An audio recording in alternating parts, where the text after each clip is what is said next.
आज आया मेरा दिल चुराने।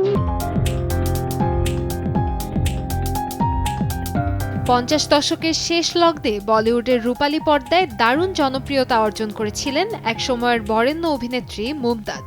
দীর্ঘ অভিনয় ক্যারিয়ারে শতাধিক হিন্দি সিনেমায় অভিনয় করেছেন তিনি, কিন্তু 90 দশকে ব্যক্তিগত কারণ দেখিয়ে অভিনয় জীবন থেকে সরে দাঁড়ান এই বলি অভিনেত্রী। পরবর্তীতে ব্যবসায়ী ময়ূর মাধববনীকে বিয়ে করে সংসার জীবন শুরু করেন তিনি।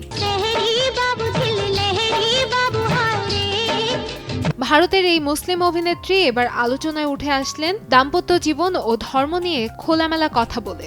78 বছর বয়সী এই অভিনেত্রী ইসলাম ধর্মের অনুসারী হয়েও অন্য ধর্মকে শ্রদ্ধা করেন। ব্যক্তিগতভাবে মুসলিম হলেও হিন্দু ধর্মানুসারী জীবনসঙ্গীর প্রসঙ্গে মুমতাজ বলেন, তাদের দাম্পত্য জীবন বেশ সুখের। তিনি জানান, মুসলমান হয়েও হিন্দু ধর্মের প্রতি তার গভীর শ্রদ্ধা রয়েছে। হিন্দু মুসলমান বিভাজনের প্রসঙ্গ টেনে তিনি বলেন, এ ধরনের বিভাজনে তিনি বিশ্বাসী নন।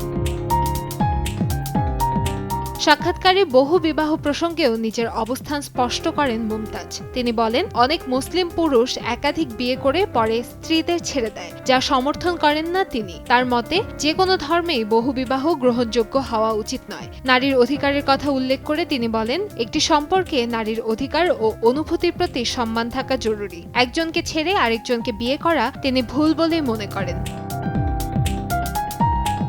তবে ব্যক্তি জীবনের কঠিন সময়ের কথাও অকপটে স্বীকার করেছেন অভিনেত্রী। এক সময় তার স্বামী ময়ূর মাধবনী পরকীয়ার সম্পর্কে জড়িয়ে পড়ায় সম্পর্কে টানাপোড়েন তৈরি হয়। সে সময় একা হয়ে পড়েন মুমতাজ। পরবর্তীতে অন্য এক সম্পর্কে জড়িয়ে পড়েছিলেন তিনিও। তবে দুজনেই সেই সম্পর্ক থেকে দ্রুত সরে আসেন এবং নিজেদের দাম্পত্য জীবনকে নতুনভাবে গুছিয়ে নেন। বর্তমানে অতীতের সেই সব অধ্যায় পেছনে ফেলে স্বামী ময়ূর মাধবনীর সঙ্গে সুখে সময় কাটাচ্ছেন বলে জানিয়েছেন এই প্রবীণ অভিনেত্রী।